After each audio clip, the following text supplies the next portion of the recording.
Hello, Ryan here, aka Mac, and welcome. In this video, we delve further into the player status system, which is coming in Alpha 3.9. As always, a massive thank you to all of my patrons and channel members. Thank you so much for all the support. A big shout out to Cogs, who has become my latest patron at the very top tier as well, so thank you so much for the support. It is really appreciated.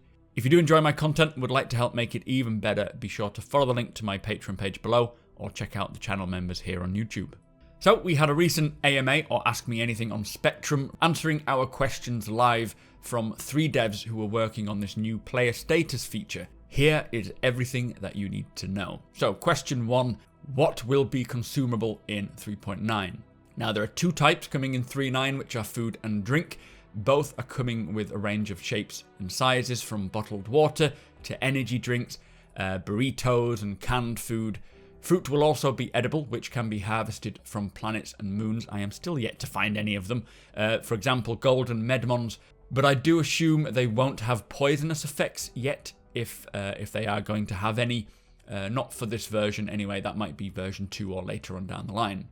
Each consumable staves off hunger or thirst by varying degrees, along with other buffs or debuffs.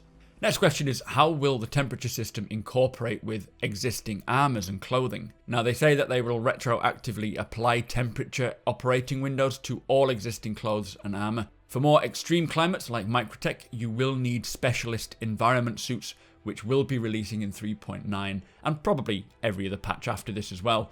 But the stats for each suit or item of clothing will be represented in the item's description when you are shopping for them. It will be very interesting to see what all the current clothing and armor that we have in the game now will have actual protection levels, giving a bit more purpose to what we're buying rather than just aesthetic differences. Anyway, next question. How long in real-time gameplay will it take for hunger or thirst to start affecting the player in Tier 0? Excellent question, but unfortunately they say they've not locked down the actual specifics and are in the middle of testing it, which is probably why we haven't heard this yet. But it did say there will be several real-life hours before your character will die from starvation or dehydration. An example of how the whole thing will play out, they go on to say that you will begin to suffer from a particular status, be it hypothermia, dehydration, then you will start to suffer very small negative effects, so debuffs. Things like increased stamina costs or maybe a slightly blurry vision. From there, it will just get progressively worse if you do not address it, and then obviously you'll die. In terms of how often you'll need to eat or drink, the idea behind it is to make it long enough so that it's not intrusive to your gameplay, but short enough that you have to eat or drink at least once a play session, so several hours. If made too long, it would really devalue the purpose of having it at all. And it does sound like it's going to be sort of 3 to 4 hours, which I think will be fine. This means that we will see the effects coming in earlier than 3 to 4 hours, but obviously Tier 0 is just the very first best guess at how long. Over time, and then feedback from us as well, I would expect adjustments if it doesn't feel right. But personally, I think within the space of 2 hours of playing, having to grab a bottle of water just to sort of, clear your vision a little bit or whatever, I think is fine. I mean, even in Red Dead Redemption 2, you kind of have to eat more often than that, like within an hour, to maintain your body weight in any way. So I guess let's just try it out first, see how we get on with it, and then leave our feedback. Anyway, next question. Will medbeds be able to treat the debuffs in 3.9? Now they say not in 3.9, but it is the intention for the future. And CIG, if you don't know, do intend on a full medical profession, from the very simple things like field medics to hospitals, even to doctors. If you read the Starliner post a long while ago, I'll try and link it in the description if I can find it. It goes on to say about diagnosing players and AI based on their symptoms and then treating them accordingly. So there's going to be a real depth to the medical profession. Where can we obtain consumables from in 3.9? Now, major landing locations each will have different selection of each option, having their own corresponding nutrition and hydration rating, so you will want to stock up, it says, on certain ones if you want to be at your best. Next question, which is a good one, is how can other players help me if I'm suffering from dehydration, hunger, or hypoxia? Now, other players will be able to drop food and drink if they have some. In 3.9, it does say only unopened items can be stored in your commodity backpack. Once they implement the proper physical inventory, which is coming in a future patch, you will be able to store partially eaten or drunk consumables. Now, I would expect sometime in the future players to be able to physically hand an item to someone else without having to drop it on the floor, but it'll do for now. They did say that any food or drink item that can be consumed will tie into this actor status system in 3.9, so the coffee machine in your hub will have an effect, or if you go to a bar and buy a drink, this will also have an effect on you as well. Is there a table with different foods and how much character hunger they fulfill? So for example, a chocolate bar may be giving 30% hunger. Now it says that each item will have its own nutritional and hydration rating, and it's in the description, and the value represents how much it replenishes your character. It will also list specific keywords like energizing, which means stamina regen bonus. And obviously the more of this food you eat, the longer your buffs will last, up to a certain cap. Now this will be denoted by either 3 small plus symbols or 3 small minus symbols for debuffs, which you will see next to the food description.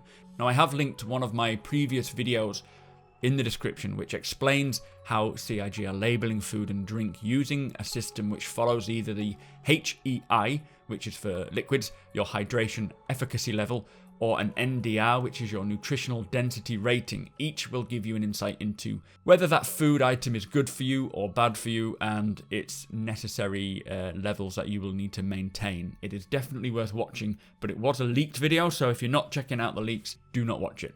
Next question is, how will you be able to store food on your ships? Now in 3.9, you will store sealed consumables on your personal commodity inventory. Physical storage on ships will come at a later date. You will not be able to store opened items like a glass of whiskey or an opened bottle of water, it says, but I do hope that eventually we'll be able to just put the lid back on the water and it would make sense. A can of pop, I understand, you open it, you can't seal it again, I get that. But we are awaiting the physicalized inventories, which I assume requires the iCache, which is now in the final stages, so hopefully this will come soon and then we'll be able to stock our ships and stock our persons. Next question, are the wind and weather effects, which change the character's locomotion, also going to affect the player actor status system? Now they say wind does affect the player in the sense that it can influence the player's temperature, like a wind chill, but wind currently doesn't have any effect on how much stamina or calories you use. I would like to think in the future it would, as the stronger the wind, the further you will physically lean into the wind. That's coming in 3.9, so it would be a good addition if it burns more calories or depletes your stamina quicker. Next question is, if I don't eat or drink, will I eventually die? And they say yes, you can die from hunger or thirst independently from each other. It will be a gradual affair until you reach the state of starvation and dehydration, which has a state of their own, but it should give you enough time to rectify it. Someone asked, why is this system being added over additional features? And they said that this is just laying the groundwork for all of the effects that can occur to the player and really ground the character in the world they inhabit. So all we know of is temperature, weather, heat, cold, eating, drinking. There is going to be so much more coming to this system. This is just the starting ground for this, but it does make sense to have this feature in, and I'm looking forward to it. Will hunger and thirst persist between play sessions in 3.9? And they say yes. If you log out with an empty stomach, the status will remain when you log back in again. It also mentions, to finish off with, that eventually player tiredness and fatigue will play a part, but not for 3.9. So, there you have it. That was a good chunk of information regarding the new actor status system. As it mentions, this is the first implementation of this system and will get balanced and also added to over time. Now I'm really excited for this. I do feel like it'll change the game quite a bit. I can't wait to start getting educated on all things edible and drinkable. But anyway, do let me know your thoughts on this system. Are you excited, or do you think this will just be a real big pain in the ass getting in the way of your fun? Be sure to hit that subscribe button for more Star Citizen content and smack the like button if you are excited for 3.9. Also, follow me over on twitch.tv/supermacbrothers. Ryan, having a great time hanging out with you all, talking about all the future updates coming to Star Citizen. Again, massive thank you to all of my patrons and channel members. Cannot do this without you. Thank you for watching, and I'll see you next time.